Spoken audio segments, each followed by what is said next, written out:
let's be real. None of us wants to have low energy, being sleep deprived, and just being more moody. But the reality is, a lot of the actions that most men, most high-performing men bring to the day, bring to the table, gives them exactly those type of restrictions. Now, here's the wild truth. If you sleep less than 6 hours for just 2 nights in a row, your testosterone drops up to 10 to 15%, which is the equivalent of aging 10 years overnight. Your brain's reaction time slows down by as much as 50%. Your decision-making accuracy drops by 20 to 30%, and your emotional regulation plummets too, making you up to 60% more reactive to stress. And studies from Stanford and the CDC show that sleep-deprived executives make twice as many strategic errors and take up to 4 times longer to solve complex problems. Now, here's the kicker.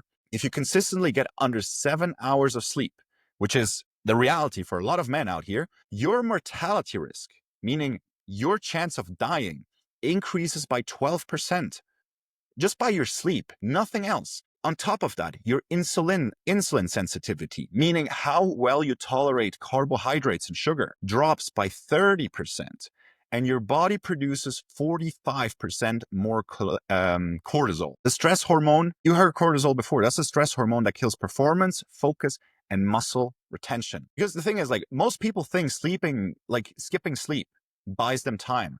But in reality, it actually costs them performance. So what I'm going to do today, I'm going to break down exactly how to optimize your sleep in a systematic way so you can wake up feeling like a machine, perform sharper, and recover faster than 99% of the population. And when we talk about sleep optimization, we have to start at the very beginning, and that is your morning. Obviously, generally, like, I'm going to give you the straightforward fluff. You maybe need to re-listen this again.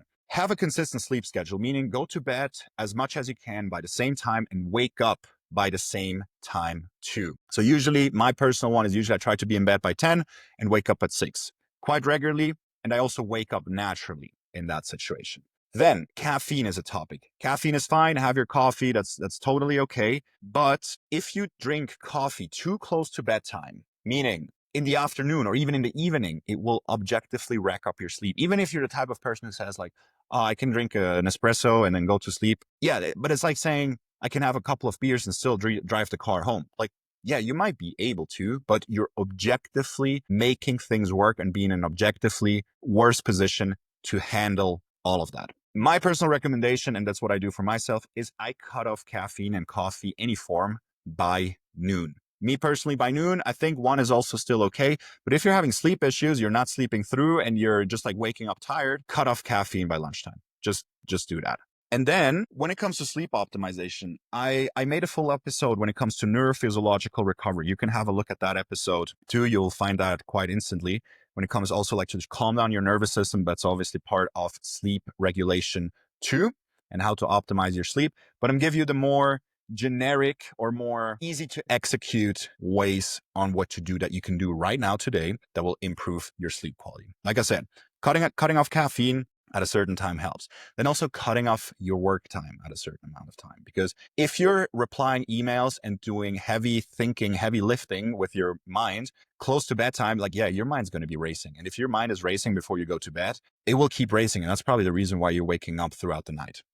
So that's really not a good way of handling that. You should respect your time. You should respect your sleep. And that also, like, an easy way how I do it myself and with a lot of my clients is I have them schedule, and myself, I schedule my sleep into my calendar, because you book tens of meetings, if not like throughout the week, like dozens of meetings into your calendar where you accommodate other people. But count right now quickly, like, how many meetings in your calendar do you have with yourself? That where you prioritizing yourself instead of others. It's probably like close to the number 0. And that's not an ideal scenario. So I generally, I schedule everything into my calendar. My workouts, my morning do not disturb time, my evening wind down, and my sleep. Because what that does, it not only obviously helps you like that people book into that time slot, but also at the same time, because if you're looking at your calendar multiple times a week, it will reinforce your sleeping time over and over and over again every time you look at your calendar. And that's you're like, okay, if you want to make it a habit to like go to bed at 10 or 11, whatever that time it is, and every time you look into your calendar, you're like, ah, damn, that's my sleeping time. Okay, like make me like sure that the hours before the sleep are optimized and I'm not booking anything like seriously too close to bedtime. And if you expose yourself to that every single day, that's how you build micro habits. That's how you can stay easier consistently with it. And I would even recommend you to throw in there a wind down time. If you have a lot to do and you're working close to bedtime, start maybe with an hour, but essentially, or like ideally, you want to stop do heavy lifting, like heavy lifting thinking 3 hours before bed. That's the most ideal. Try to keep everything later in the day, more the easier stuff, like replying to emails, admin stuff, not the heavy strategic thinking.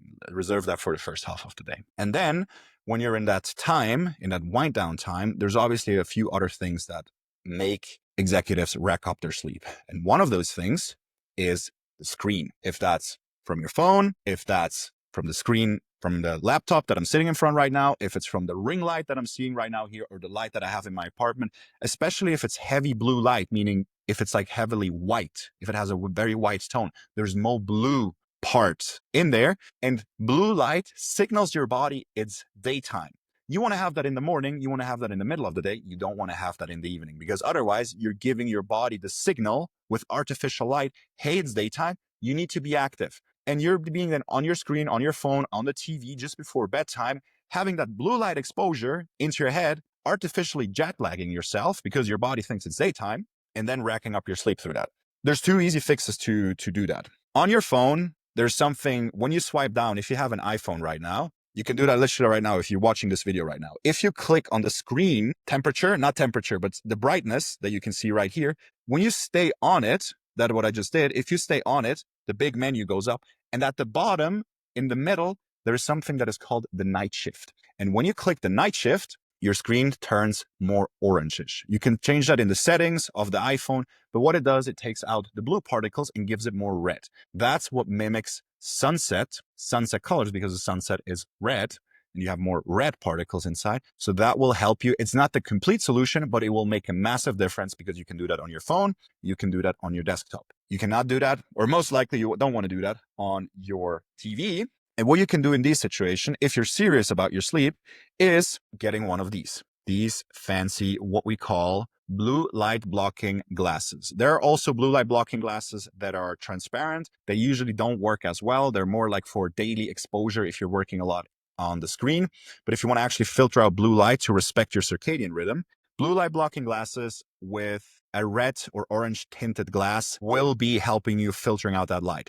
I know it looks funny. I know it looks like maybe for you that a man that has a midlife crisis is a type of goggles, a type of glasses that he would wear, but you don't have to wear that necessarily like when you have like a gala or like an important business event. You can wear these obviously when you're at home, when you're watching TV, when you're doing late night work, because I wear them every single evening when I'm at home and I'm still doing something on the desktop. I'm so used to it. I'm actually like needing them right now. And you will only notice the difference, how much screen blue light has impacted your sleep once you start using these. You can get them on Amazon. You can get them everywhere online. They're not that expensive. You can even ask if you have like actual glasses, you can even ask your optician to get you add-ons that you can plug onto your glasses and then flip down. Because if you still want to work on the desktop and you want to have your correction on side, so you just can like flip them on. And I would personally wear them 2 to 3 hours before you go to bed, especially if you have heavy screen exposure and it's very bright, in a very bright environment that you are. I even personally, you don't have to do that, but I personally even go that far. When I go to the cinema, which happens almost never, but every now and then it happens, and it's a movie that is relatively late at night, I'll wear them. I don't mind. Maybe not for the full movie, maybe for the second half of the movie, but it will, like, my sleep is very valuable to me. And I am like, it's just like a thing of like getting used to. And it's so easy thing to get used to these. Like, you just wear it a few times. I know it looks funny, but if afterwards you feel amazing, you have high energy, you become more productive, you make more money because of all of that, you tell me if it's worth it or not. Now, we have the blue light blocking, blue light issue itself already covered. Now, let's talk a little bit more about like bedroom optimization. There's a few things that you can do. One of the most important things is obviously having a quiet room, a very dark room, not just like switching off the lights, but actually like having full blackout. So it's like pitch dark. Like there should be no light blurring in. There should be no electronic devices, even if it's just a red small button that you have on your TV or something like that, that will light up the room to a small degree that will have it still an impact. Pitch black. Switch off all electronic devices and make sure there is no light. Get blackout curtains, put down anything.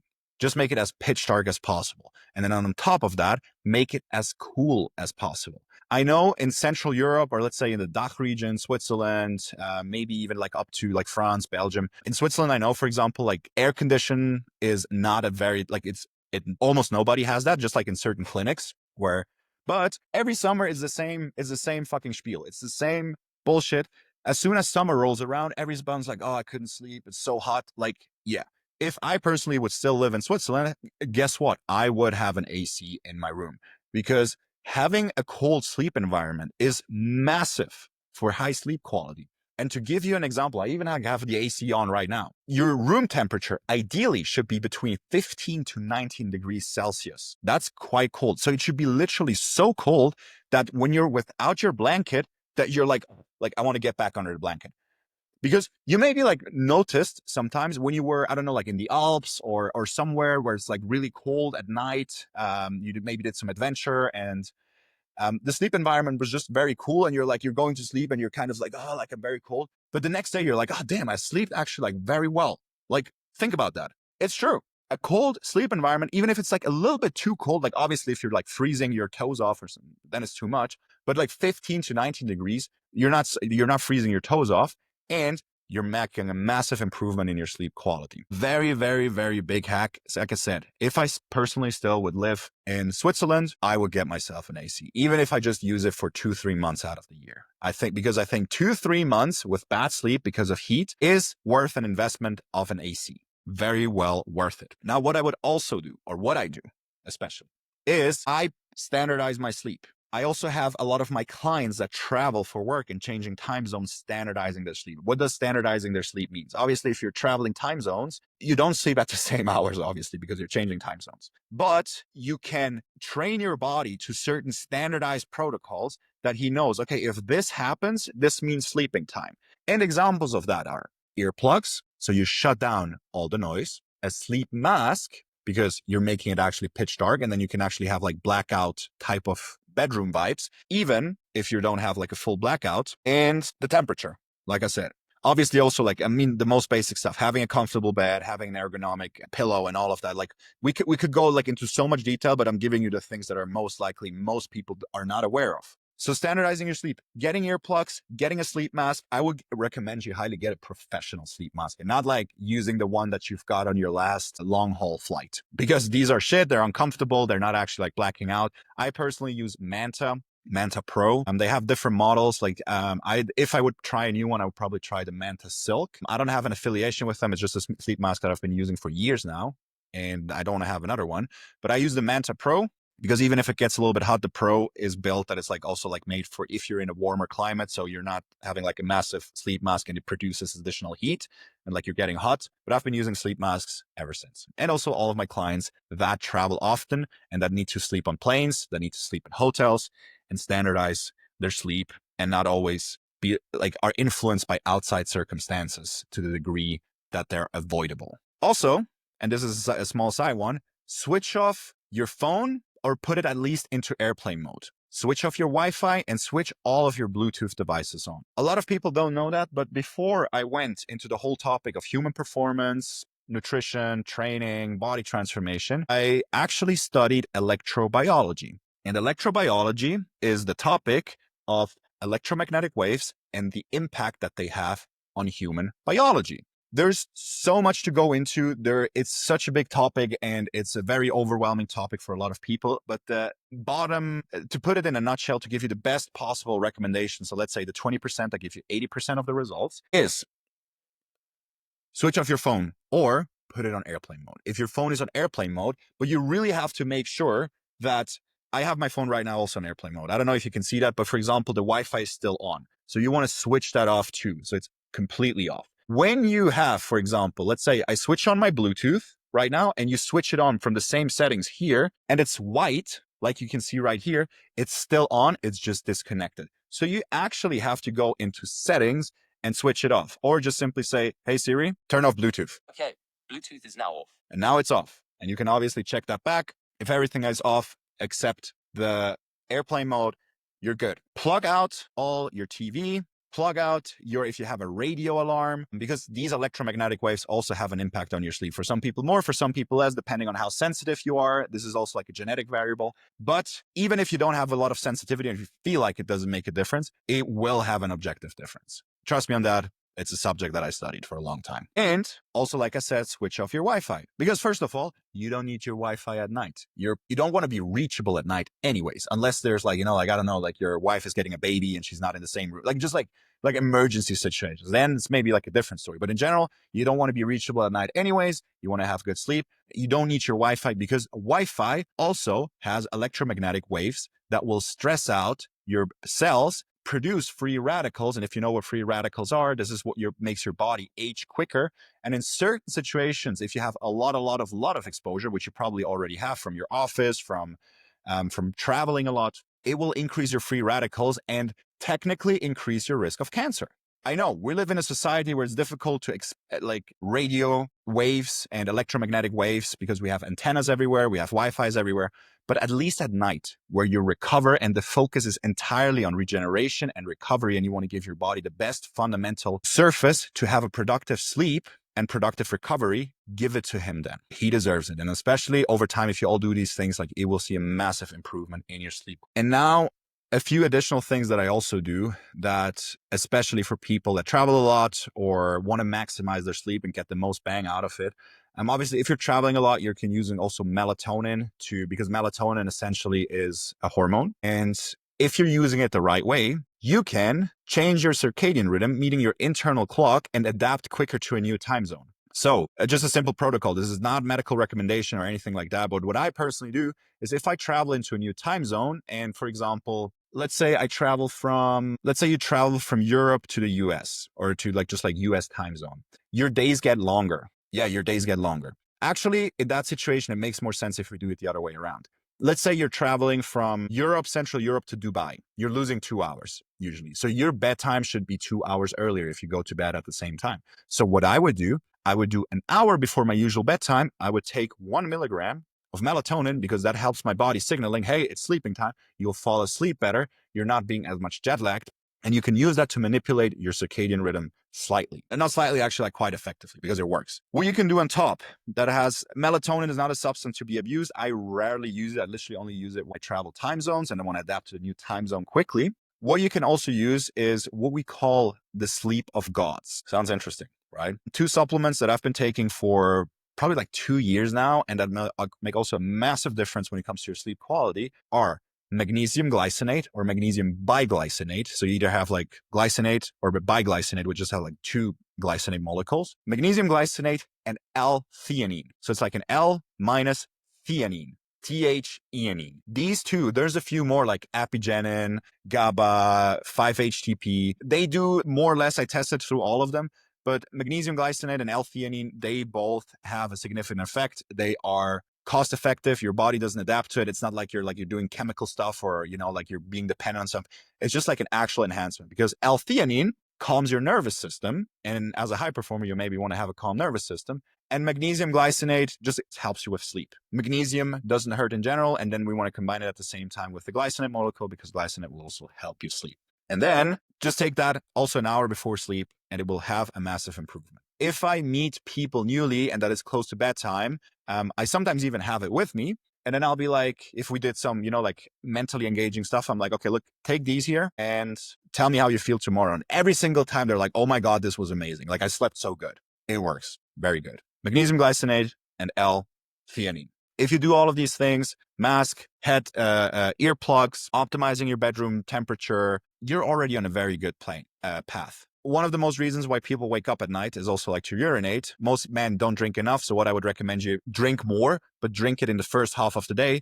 And then towards dinner or after dinner, cut it off. It will just help you not run to the toilet all night. And if you wake up because of other reasons, probably like it's because your mind is still racing. What can be useful is obviously mindfulness techniques, mindfulness practices. It can be a meditation or any sort of that, right? Because if your mind is waking up you at night, probably L-theanine, magnesium glycinate, and an AC in your room probably also work.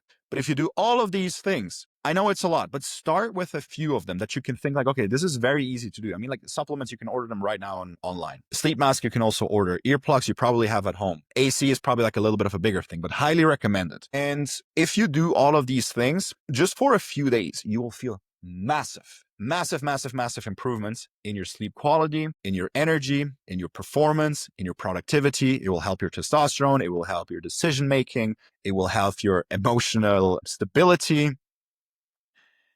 And hubby, your wife, maybe doesn't piss you off as much as she usually does after work, because I know that's also like obviously like a real thing. If you want to see how we implement this alongside our nutrition, training, recovery optimization protocols and help high-performing men get into top shape, drop the belly fat, increase their energy, and enhance their professional presence, so when they look into the mirror, they actually feel proud again of themselves, have a look into the description. I linked below our 4-phase transformation system that we use to transform hundreds of executive men, of high-performing men, and get them into the best shape possible, helping them drop 5, 10, up to 20 plus kilos of belly fat, and have them have a real no bullshit transformation that you can really see, okay, this is not, I'm just not feeling a little bit better and I have a little bit more energy and I'm feeling stronger. No, like you're a new man, you're a new human. Have a look down below. We have some testimonies in there too. The full 4-phase system is described there. And then I'll see you in the next episode.